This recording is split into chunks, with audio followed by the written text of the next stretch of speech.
So when I mix this, the line should disappear. Let me try that again. 1, 2, 3, 4, 5, 6, 7, 8, 9, 10, 11, 12, 13, 14, 15, 16. It might be a little, almost a little too runny, but I think it's going to be okay.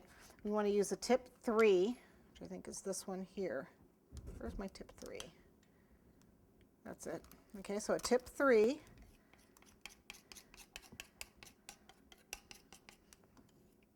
Let's try to pour it in. Yes, nice and thick. That's the way you want it. You want to pour it so you can get the air bubbles out.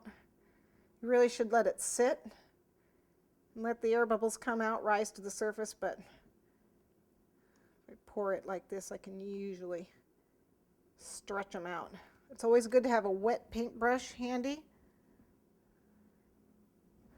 There we go. When you work with run sugar. Okay, I'm going to set this aside. So I have a little bit of water and a small, where's my paintbrush? My small, here it is. Small paintbrush, clean. Okay, just in case I need it. Okay, let's move this out of the way. So remember, royal dries very fast. Normally, when I work with run sugar, I will have a lamp to dry it to a nice shine, so it'll be shiny when it dries. However, I'm going to be painting this, so it's not going to matter if I have a shine, because I'm going to be painting it gold. So, starting with one of these, I'm going to start with the monkey here.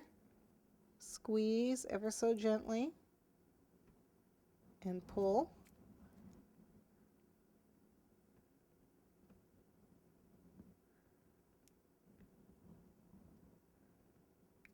Pull.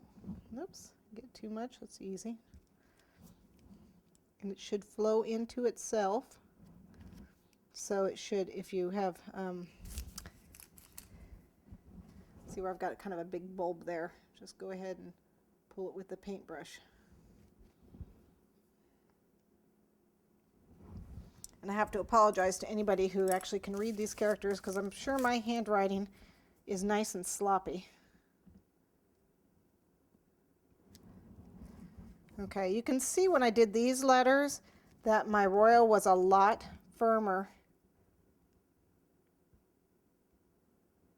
So it didn't run quite so much. And for that little part that comes up, I have a lot of those flips. Again, I'm going to use the paintbrush. Just pull it up.